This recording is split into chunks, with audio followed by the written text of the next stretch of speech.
Hello. देखिए question क्या कहता है। क्वेश्चन है आपके पास एक स्क्वायर है, स्क्वायर के अंदर एक सेमी सर्कल है और एक राइट एंगल ट्रायंगल बन रहा है। राइट एंगल ट्रायंगल जो बन रहा है उसका एरिया आपको 96 सेंटीमीटर स्क्वायर दिया हुआ है और आपको जो फाइंड करना है वो है सेमी सर्कल। ये जो सेमी सर्कल बन रहा है ग्रीन कलर का, इसका एरिया जो है वो आपको फाइंड करना है। ठीक है। इस क्वेश्चन को करने के लिए हम दो प्रॉपर्टीज का यूज करेंगे, उनको हम पहले थोड़ा सा समझ लेते हैं। एक पहली तो पाइथागोरस। तो पाइथागोरस आप सबको पता है राइट एंगल ट्रायंगल के अंदर होती है बेस या हाइपोटेनियस बेस, या आपके पास क्या होता है बेस या परपेंडिकुलर के स्क्वायर का सम जो है वो इक्वल होता है किसके, हाइपोटेनियस के स्क्वायर के। और दूसरी जो प्रॉपर्टी है वो है अगर आप सर्कल के ऊपर कोई भी एक्सटर्नल पॉइंट से टेंजेंट ड्रॉ करते हैं तो वो टेंजेंट दोनों की दोनों जो होती है वो लेंथ के अंदर क्या होंगे, इक्वल होंगे। यानी कोई भी एक्सटर्नल पॉइंट से आपने टेंजेंट ड्रॉ की पी ए और पी बी, तो पी ए और पी बी की जो लेंथ होगी वो इक्वल होगी। ये सर्कल्स में टेंजेंट्स की प्रॉपर्टी है, तो इसका भी हम इस क्वेश्चन में यूज करेंगे। देखिए इस क्वेश्चन को करेंगे हम कैसे। जैसे आपके पास क्वेश्चन दिया हुआ है, हम क्या करें, स्क्वायर की साइड को लेट कर लेते हैं। हमने साइड लेट कर ली ए। अगर स्क्वायर की साइड ए है तो यहाँ पे आप ध्यान रखना इसकी जो रेडियस बनेगी वो क्या बन जाएगी, a/2 बन जाएगी। क्या बन जाएगी, a/2। भी पूरा का पूरा क्या होगा, डायमीटर होगा। डायमीटर स्क्वायर के साइड के इक्वल होगा तो आपके पास रेडियस फाइंड करोगे तो हाफ हो जाएगी। फिर आपके पास अगर पूरी साइड सी डी, पूरी साइड आपके पास ए है तो हम यहाँ ये राइट एंगल ट्रायंगल बन रहा है, उसकी एक साइड तो आपके पास ए हो गई, तो इस साइड को हम बी लेट कर लेते हैं एक बार। अगर ये बी है तो यहाँ पे ये जो पोर्शन बचेगा ये कितना होगा, तो ये आपके पास हो जाएगा a-b। कितना हो जाएगा, a-b। ठीक है ना।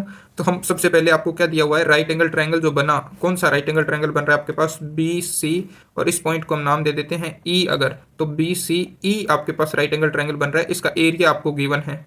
तो आप लिख सकते हो ऐसे, एरिया ऑफ आपके पास बी सी ई कितना है, तो 96 सेंटीमीटर स्क्वायर। एरिया का फॉर्मूला क्या होता है राइट एंगल ट्रायंगल में, तो half base into height. Base और हाइट आपके पास ए और बी काम करेंगे तो ए इंटू में बी आप लिख दोगे, यानी half a b equal to में कितना आएगा, तो 96। तो ए बी की वैल्यू कितनी आ जाएगी, तो 96 को 2 से मल्टीप्लाई कर देंगे। तो 2 से मल्टीप्लाई करेंगे तो हमारे पास 192 सेंटीमीटर स्क्वायर। तो ए बी की वैल्यू आपके पास कितनी आ गई यहाँ से, 192 सेंटीमीटर स्क्वायर। अब हम थोड़ा सा और आगे बढ़ते हैं और देखते हैं आगे क्या कहता है। दूसरी जो प्रॉपर्टी हमारी है टेंजेंट्स की वो इस पे यूज होगी। तो यहाँ पे ये पॉइंट देखो आप, अगर ये पॉइंट ई है तो ई डी और ई पी, कौन कौन सा, ई डी और ई पी, दोनों की दोनों आपके पास सर्कल के ऊपर टेंजेंट है एक्सटर्नल पॉइंट से यानी ई से, तो दोनों लेंथ में क्या होगी, इक्वल। अगर डी ई डी की लेंथ आपके पास a-b है तो ई पी भी आपके पास क्या होगा, a-b होगा। ठीक है।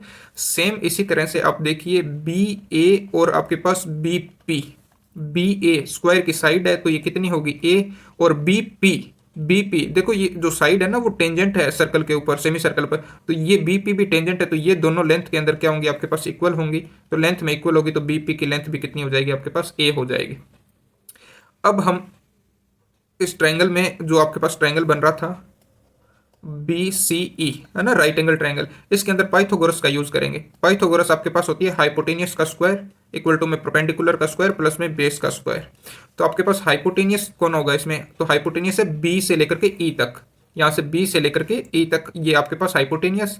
इन दोनों में से एक बेस और एक परपेंडिकुलर हो जाएगा तो वो हम लिख लेंगे। तो आपके पास हाइपोटेनियस होगा कितना, देखना, बी पी और प्लस में पी ई। तो बी पी तो है आपके पास ए, और ये जो पीई है ये है a-b। दोनों का सम करोगे, यहाँ पे दोनों का सम करोगे तो आपके पास a प्लस ए यानी 2a, और माइनस में b, यानी पूरी जो ये बी ई साइड है वो कितनी हो जाएगी, तो 2a माइनस बी होगी आपके पास। तो हाइपोटेनियस कितना, यहाँ पे वैल्यू पुट करते हैं तो आपके पास आएगा 2a माइनस बी की होल स्क्वायर। परपेंडिकुलर आपके पास a है तो a की स्क्वायर प्लस में बेस जो है वो b है तो b की स्क्वायर आ जाएगा। यहाँ से whole square a minus b का फॉर्मूला यूज करेंगे तो क्या होता है, ए स्क्वायर यानी 2a की स्क्वायर कर दी ए स्क्वायर, प्लस में बी स्क्वायर यानी बी की स्क्वायर करेंगे तो बी स्क्वायर, माइनस आपके पास होता है 2ab। तो 2 और a का काम करेगा 2a और इंटू में आपके पास b, है ना, इक्वल टू में आपके पास क्या आएगा, ए स्क्वायर प्लस में b square, as it is as. तो यहाँ से अब थोड़ा सा और सोल्व कर लेते हैं। तो 4a स्क्वायर प्लस में बी स्क्वायर, और इसको लिख पाओगे आप 4ab इक्वल टू में आपके पास आया ए स्क्वायर प्लस में बी स्क्वायर। देखो यहाँ पे ये बी स्क्वायर से बी स्क्वायर कैंसिल हो जाएगा और यहाँ पे बचा आपके पास 4a स्क्वायर। ये a स्क्वायर जो राइट साइड में है उसको लेफ्ट में ले आओ तो माइनस का हो जाएगा, और ये जो 4ab लेफ्ट साइड में माइनस का है इसको राइट साइड में लेके गए तो आपके पास कितना आ गया, प्लस का 4ab। 3a² यहाँ से आपके पास बचा और इक्वल टू में कितना आ गया 4ab। तो ab की वैल्यू हम पहले ही फाइंड कर चुके हैं। ab की वैल्यू हमारे पास कितनी आई थी, तो ab की वैल्यू आपके पास आई थी 192। तो ab की वैल्यू हम कितनी पुट कर सकते हैं, 192 पुट कर सकते हैं। I think this colour is more visible, है ना। 3a² इक्वल टू में 4, ए बी की वैल्यू हमने क्या पुट कर दी 192। तो यहाँ से आप a² फाइंड करोगे तो वो 4 इंटू में 192 डिवाइड बाई 3 से कैंसिल करेंगे तो ये 6 टाइम 18 हुआ और ये 4 टाइम यानी 68, यानी a² आपके पास आ गया 4 इंटू में 64। और आप चाहें तो इसको लिख सकते हैं 4, है ना, 4 को फैक्टराइज कर सकते हैं या फिर आप डायरेक्ट कर सकते हैं इसको, जैसे आपको ठीक लगे आप उसको वैसे सोल्व कर सकते हैं। जैसे मैं यहाँ पे डायरेक्ट लिख सकता हूँ भी a की वैल्यू आप निकालोगे तो यहाँ पे क्या होगा, स्क्वायर रूट हो जाएगा a की वैल्यू के लिए दोनों पे। तो यहाँ से a बार आया और 4 से आएगा 2 और 64 से आपके पास 8 यानी 16 सेंटीमीटर, यानी जो स्क्वायर की साइड होगी वो आपके पास कितनी आ जाएगी, तो 16 सेंटीमीटर आ जाएगी। अगर आपके पास स्क्वायर की साइड 16 सेंटीमीटर है, यहाँ ध्यान देना a की वैल्यू ये आपके पास 16 सेंटीमीटर आ गई, तो आपके पास रेडियस कितनी होगी, तो ये भी 8 और ये भी कितनी हो जाएगी 8 सेंटीमीटर रेडियस। तो आपको रेडियस आ गई, यहाँ पे मिल गई। तो रेडियस मिलने के बाद अब हम इसको आसानी से सोल्व कर लेंगे। सेमी सर्कल का हमें एरिया निकालना है, रेडियस हमारे पास कितनी आ गई, तो आप कहोगे रेडियस आपके पास है r यानी 8 सेंटीमीटर। तो एरिया, सर्कल का एरिया क्या होता है पाई r² और सेमी सर्कल है तो डिवाइड बाई 2। तो यहाँ पे पाई की वैल्यू आप पुट कर सकते हो या फिर हम यहाँ पे 8 यानी 8 के स्क्वायर हो गया आपके पास 64 और डिवाइड बाई 2 यानी आपके पास कितना 32 पाई।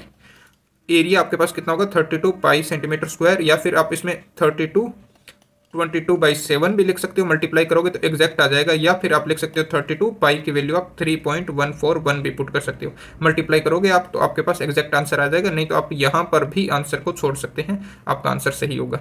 Okay, thank you.